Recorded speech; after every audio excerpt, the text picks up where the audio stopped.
Always happy, happy, happy. Aren't they just annoying to the rest of us? We're trying to have a big fat pity party. They're like, well, look on the bright side, you could be dead. And so could you. One can only hope that it will be soon. Negative emotions are part of the human experience. Anger, frustration, fear, we all feel them. But my point is we should allow negative emotions to be more like brief visitors and see what they're trying to teach us rather than just to move in as full-time residents. And really worse than the overly perky people are the pessimists. Now I call them joy busters. You know the kind of people who can just suck the energy out of the room the minute they walk in? You just thought of somebody, didn't you? These are the kind of people, no matter how good your news is, they will find a way to rain on your parade, won't they? You could go up to one of these people and say, you're not going to believe this. I just won the $100 million lottery. And they just shake their head. You know you're going to have to pay taxes on that. You'll be lucky if you end up with 50 million. Somehow I'll make ends meet. So I know this won't come as a shock to you, but one of the biggest causes of stress is people. People, and they're everywhere, aren't they? On the highway, on our jobs, in our beds.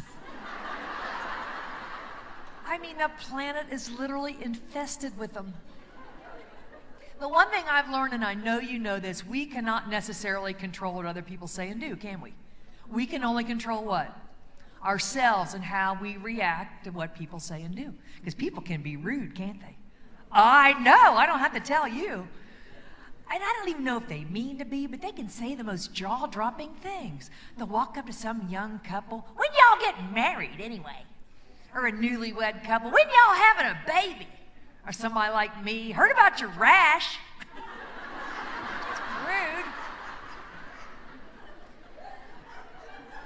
Now, I'll give you an example. I wear glasses. I look around the room, I notice some of you folks are like me and you wear glasses. Now, if you see somebody wearing glasses, you can assume two things. Number one, we like to see like the rest of you. And number two, we've probably exhausted all of our other options. It's not really that we like having glass and metal and plastic hanging off our faces. But do you glasses folks ever get this?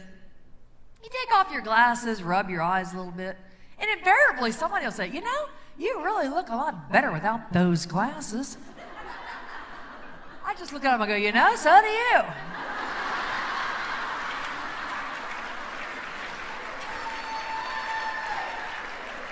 Okay, I don't actually say that. But I think what goes on up here, no one ever has to know, do they? We should have a non-stop party going on all the time up here. Some people with their little comments, you know. So at the age of 55, my dentist, who I'd been seeing for 20 years, said, you know, you could use braces. I said, you just noticed? But as you know, over time, things shift. And, you know, back when I was coming of age, hardly anybody got braces. I don't remember hardly any of my friends having braces. And I know my dad, how practical he was. I can imagine the dentist said, you know, she could use braces. And my dad say, well, can she eat all right? Yeah, she can eat. But, I mean, years down the road, she got some bite issues. Well, she can pay for it then. Just kick that can down the road. So I got braces. Anybody in the adult braces club? Oh, yeah, good times, right? You're in the waiting room with all the 12-year-olds. They're wanting to watch SpongeBob on the TV. You're like, guys, can't we watch The Young and the Restless? You're thinking, I'm pretty much watching The Young and the Restless right here. So before I got fit for my braces, they said, listen, we're going to need you to come in and do an impression. I said, okay. So I practiced. And I went and I said, this is Jimmy Stewart from It's a Wonderful Life. You know, every time a middle-aged woman gets braces, an angel gets its wings. Thank you. No, stay in your seats. I am the only woman in the country that can do Jimmy Stewart. Thank you. I couldn't be prouder. But... So 19 months later, of course, they're kind of on to me, and I have to be fit for my retainers. They go, hey, Kay, we need you to come in and do another impression. I said, okay. So I practiced. I did my impression of every woman that has ever sung the national anthem at the Super Bowl. They go on for days, don't they? I mean, it's kind of nice, you know, they start singing, you go throw in a load of laundry, you come back, they're still singing, go run a 5K, you know, so this is my impression of every woman that has ever sung the national anthem at the Super Bowl. Oh, say, can you see?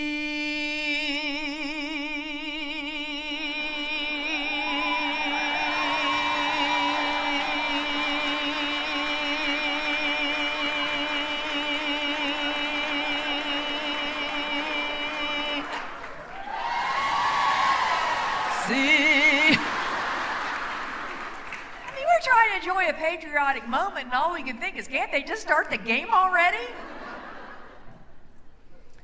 And by the way, do you know what the number one stressor on the job in America is? Anybody know? It's annoying coworkers. Oh, come on, you know there's one on every job. And if you can't think of one, it might be you.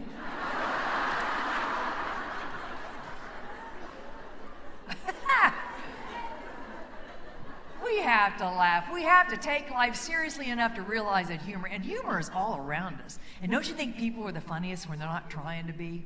Do you know people that mix up common words and phrases? Oh, my sister does it all the time. We call them Cindyisms. It's when she gets really exasperated. She'll say, Kay, I am telling you, that woman is just not the sharpest tool in the sky. What? One time we were playing Scrabble. She goes, man, I got nothing. I am up a pole without a paddle.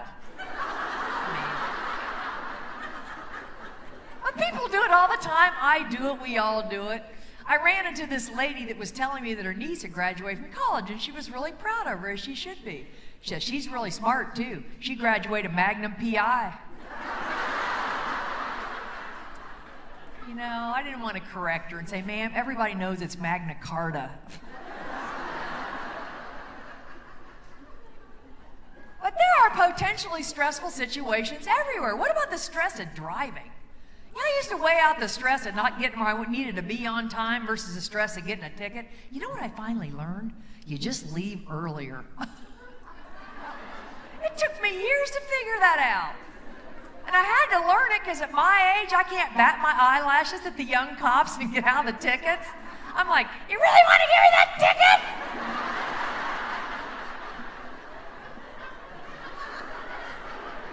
It's like, ma'am, you got something in your eye?